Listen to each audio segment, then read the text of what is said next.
కలగదండి. అవును కదా. అయినా ఇన్ని రోజుల కాంచి ప్రేమ తెలియక నేను నా తల్లిదండ్రి మాట పట్టుకొని పాఠశాలలో ఉన్నాను, చూడడానికి రావడం లేదు. అవునండి. ఎంత మధురంగా ఉన్నాను ప్రేమ. నా మనసు ఎంత సంతోషంగా ఉన్నది.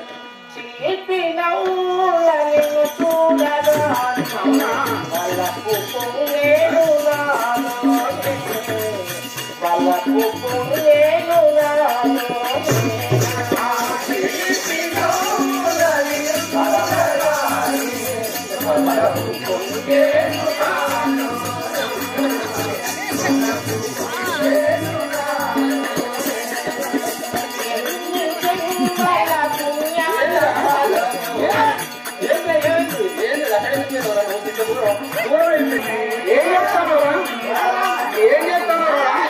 అరే, ఏం చేస్తాను ఎక్కడ పోయి ఎవరుతారో ఏం చేస్తాను అరే, ఏం చేస్తాను మా